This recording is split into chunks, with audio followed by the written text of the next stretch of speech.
Top 40 Backstage Access. Backstage Access on the Gagasi FM Urban Top 40 every Saturday. We get to speak to the pioneers and the people who are making it shake in the music space. And namhlanje ngikuphathele umkhululi Siqulu, otherwise known as Uheavy Kusta. Uheavy K joins me on the line. Kusta. So kunjani? Ngiyaphila mntakwethu wena? No, you're writing. Such an honor, man. It's such an honor to have you on the show. I have to say this. You have been making South Africa dance for so many years now, for more than 10 years. It's been more than a decade. When there's a song that has a Heavy K, tag on it, we definitely know Uguti, that song is a fire song. Yeah, my brother. Asibonga umbhali mfethu, and you're right. It's been a while. It's over 15 years now, and I feel like also me being still here, and for me also, man, I feel blessed, But of course, man, but I always give thanks to the Almighty, understand me, and also just the power of always staying grounded, to not forgetting where you come from, and why you started this in the first place, Yeah. I mean, one may take it for granted. I say this because I'm exposed to a lot of musicians and producers and DJs and vocalists and what. These people, they go into the studio, they spend the entire night coming up with a song. And when the song drops, sometimes it does catch fire, but sometimes like a drop in the ocean, the amount of pressure that one needs to go through when they are creating. One can only imagine what you go through as Uheavy K, as someone who is known to always bring out fire. Definitely. But it's not that for me now. I feel like I've mastered, the art of patience as well. There's a lot of patience within me because, even if sometimes how big you are, whatever, and sometimes you drop a song, and then the expectations are not as great as you expected, whatever. But for me, I never take that for me, that's like a fuel for me to do more. You understand? Yeah. It's a fuel to do more, and you're right. There's a lot that happens with releasing. Also, you could drop that song, but you drop it at the wrong time, you understand? When it's timing, and all of that. So that shouldn't be, like eating motivation. You should be just knowing, okay, maybe now I should do better, or maybe I should maybe drop at the right time, and all those kind of things. They're always involved in the process. You understand? Yeah. So So I also look at those things as well when I drop music. Yeah. You understand? You understand? So for me, that process is very important. But again, I would like to say I'm blessed also to have such a very loyal fan base, that are carrying me over the years and all of that. Also the people that were introduced to Heavy K recently, you understand me? They still find Heavy K the same as I want them to experience me the same as the people that have been coming with me from day one. Understand? So for me that was important. I like that you bring that one up because I do believe at some point there was a long break with us getting music Waga Heavy K. I think it was an 8-year break because you released in 2015 Respect the Drum Boss, where we had hits like Umoya, hits like Sweetie, songs like Ganjalo, and so on.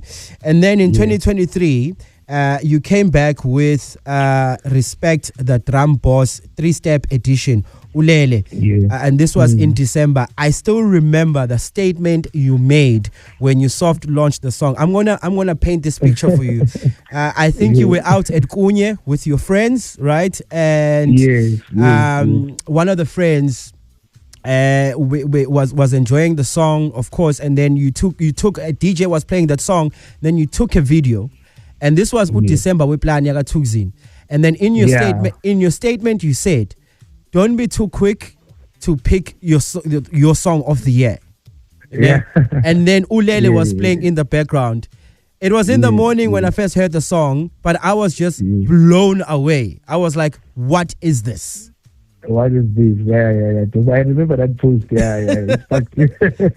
It sparked a lot of like a conversation a lot, but to be honest, I feel like also people, when they heard the song, they understood what I meant. Then, you just had to, because at some point as a musician, there's certain songs where you know that, okay, like here we are, when you guys ask us, hey, did you know what the song would be this big? There's certain songs that I'll be honest with, to be honest, I was just making a beautiful song. Yeah. Always. But couldn't go that usaye the studio, ipuma utaya, but at this one, like it's the one. It's the one. It's the one. And then for me, it was that. It was that, definitely. Yeah. So you're also someone who's not shy to speak their mind on social media. I say this because currently at the moment you have made a statement that has ruffled some feathers. I'm going to quote you on this one. Everyone has a right to claim whatever or have their own opinions about a sound. But the reality is I am the blueprint of Itri Step. I have been doing this sound way before, and I've been switching it however I see fit. Une Dabaye 3-step right now. Yeah. And where you are basically saying that you are the blueprint of this sound. Take me through that. Like how did you arrive, at that? Okay, so basically, time to time in South Africa, someone comes in a way and changes the game and all of that, you understand? So this thing has never been a secret, even before, like a two-step, like whenever I do interviews, people will always say, Heavy K, the guy that shaped the entire dance culture in South Africa is always there, because I came into my own field, baby. So when I'm talking about the blueprint, you understand, in terms of the swinging, the kind of shakers that I was using, the claps, all of that thing. So a lot of people, it went over their heads. And so for that kind of feel that, it comes from Heavy K from a long time ago, even before 2010. You understand me? I remember the other time, it's just that I feel like, of course, I'm not here to listen hand. I mean, I get to go Buddha. I bumped into murder or not smally people, let's say 15 years ago, and then they came to me and say, hey, James, to say about listen to our sound before we had your sound, Heavy K. Listen to our sound when we finally had your sound. You guys actually gave us a direction or a new style of swinging. You understand? So for me, I'm coming from that background. Guys, how much I understand? So, but I'm not someone who took Oakland. But at the same time, there was a time whereby I was quiet for a long time. But I've seen people, not giving me my credit, not because of I wanted it, but I've seen people now in the beginning, they were all like inspired. They acoustic, damn, how did you come with this? Of course, I was inspired by someone. But at some point in the game, because of I was quiet, I've seen certain people now starting claiming certain things, whatever. I'm like, but 8 years ago, this conversation was different, but now the conversation is a whole whatever. So it's not like looking at Banga, but I felt like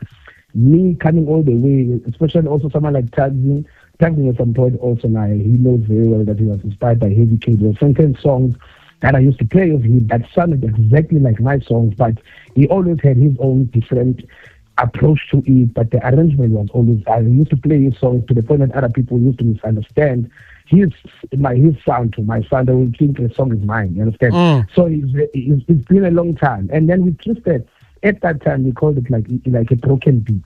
You understand? I've had like a million songs of broken beats, songs that are always a broken beat and all of that, but of course, as now it gets to Twisted, hasn't figured a way, you understand, of course, of putting those three cakes and what, you understand, now with the whole lockdown thing. At that time also, I've been experimenting. I'm on my own, you understand me? Okay. With the lock drum, you understand me? But in different ways. Sometimes I will have also like the broken beats with the lock drum.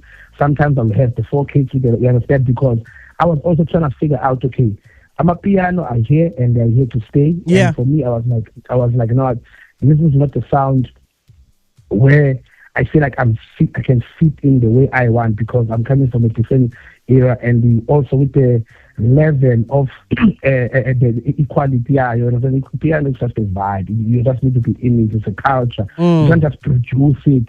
You understand me? Because of how you feel like when you produce a piano, you need to be part of the culture. You need to be whatever. So for me, I was like, no, maybe this is not for me. Maybe let me just try to fuse whatever the blueprint I've had for a long time and fused it with whatever. And then that's when I started. I also heard a song from Taza. I was like, actually, this guy, his direction is actually going towards what I've been trying to experiment. And that's when I was selling the project. Then I worked on this. Now he sends me something, the skeleton, you understand? So way before, so that's what I was coming from. Obviously, I know the kind of swing and all of that. No, I obviously have a follow-up on that one. I just need you to afford me more of your time because I need to take a break from this conversation for us to drink some water. There's a lot to unpack where this is concerned, of course. Heavy K joins me on the line, of course, a Backstage Access on the Gagasi FM Urban Top 40, talking all things statement asenzile in regards to, of course, E3 Step, the sound. Gagasi FM Urban Top 40, Backstage Access. Gagasi FM Urban Top 40, 9 to 1 every Saturday, hanging out with Heavy Kusta, a man that needs no introduction, of course, who has contributed a lot in the SA music industry, not only just in SA, but also globally, because if there's one person who's recognized globally with his music, it's definitely that Heavy K. He has been in the space for about 15 years and more, and he's been pushing ever since his launch, of course, in the space. There's one thing that I always say about us as music consumers in South Africa. We tend to forget, and put disrespect, you know. So I feel like people like you, of course, when you make such statements like the one that you made in Dabaye 3-step, you are the blueprint of E3 Step. I mean, we ought to obviously before we start making our claims, because you've explained it nicely, and if I'm hearing you correctly, what you're saying is yes, you acknowledge the guys who are basically in the front line of the sound right now, but you feel like you have been the inspiration of the sound, you calling yourself the blueprint. You know, a lot of people had a lot to say about that, including Prince KB, of course. Why do you feel that Prince KB had a lot to say with the statement that you made in regards to E3 Step? Okay, so the whole 3-step conversation is a whole different thing, to be honest, because. So in a way, you understand me, I'm still like very much like a trusted pioneer, I understand myself, because it was the early days where we started, like as I said, started exchanging things with like long time before everybody else. Like it was the time where you had to be brave because nobody knew what was it. And Afro House that time was only living in certain places. So the one who play for a full crowd, a piano, and then you play 3-step, checking the responses. We did all of that hard work. When nobody was playing, nobody was producing it. You understand me? Only a few guys, understand me, that can come down to 5 or 4. Understand me? At that time, you understand me? So the whole conversation now, I was watching it and all of this. So someone said, I think Prince Kabi dropped the song, somewhere, I don't think, before this whole step thing became a thing. You understand me? So he feels like that song was a kind of like a 3-step song, So I mean, Prince Kabi also played a big role into the dance scene. He contributed a lot as well. You understand? So me, where I was coming from. So when the guy said that, Kabelo said they know who their father is. You understand? Because the conversation was about 3-step, right? So when he said that, it means he's also mentioning me under that whole thing, because of the whole 3-step conversation. If you check it, it's between me, myself, Lala, and Taxi. So now if a guy tweets and say this 3-step thing that I think Prince K is the one who started, and then he says who their father is. So for me, in my head, I'm included in that. So I'm like, okay, then if he's the father, then I'm the grandfather, because Kabele himself was inspired by me, you understand me, like for a long time before he became who he is, you understand. So for me, it wouldn't make sense for him to be the father, you understand, because then I was leaning it that way, then I'm the grandfather, you understand. If he is the father, then you are the grandfather. Yeah, I am the grandfather, you understand. So I have to stand my ground, and I still am, you understand me. I still am, I'm still standing there. I know not all of us we can agree or anything like that, you understand me, but at the end of the day, it's not about how people feel and all of that thing, understand, because anyone has the right to protect his greatness and stand, his ground wherever that, okay, here, this is where I draw the line, you understand? But for me, I trust the brother. It's not that deep. I don't take any of these things personal. I just hope also much that they're not taking anything personal too, because all of us, we need to protect our legacy, in our own way, understand our ground. How is your relationship with Utagzin? Because that's the name that came out a lot when this whole thing was happening, because people still feel like, yes, we hear what you're saying, Heavy K, but we feel like Utagzin is the guy behind the sound. Yeah. No. The reason we in Tanzania is okay. You understand? I did mention on a couple of posts on Facebook that we cool. You understand what I'm trying to say? You understand? And we understood that from day one. Understanding with what's the conversation. And me, I told him that, bro, I'm gonna take this thing to the house. We're gonna get people speaking about this genre because it's a new genre, nice. and we were living in the in land, or like we were living in the corners like a move. You understand me? Yeah. So I mean, I have no problem. Everybody now, they're jumping on this sound, including piano vocalists, which is fine, you understand me? But they feel like they can say a lot, you understand me? But I feel like they shouldn't. They don't stand a ground to say a lot about the sound. Just jump on the sound, do your thing, but don't get involved in the conversation. Who started this, who started what? Because you don't know nothing. Because we used to play the sound, nobody believed in it, nobody was supporting it, whatever. So people, and we understand that, and we don't blame people. Other people, they need to see something working first and getting the attention. That's the only time. But that's not what happened with Two-Step, you understand? With Two-Step, we started this thing, it's very small, and we've been pushing it. Some of us have been sacrificing for it, and we've been talking about it for the longest time, countless sleepless nights and all of that, So whoever right now is doing well with Two-Step, for me, I'm happy, because even in Sakala, during the peak of my piano, I kept on, people who remember, I always wrote on my Facebook that, please, when I'm calling up young producers to try the sound, I understand that there's a sound that is trending right now, but gents, please listen to this. Try to produce. I know that with us, just me and Tazin and few of us, understand, we can make an impact, but please, it will never be impactful for the genre if it's only us. We needed the kids, we needed new producers to actually jump on this and actually take it to the next level.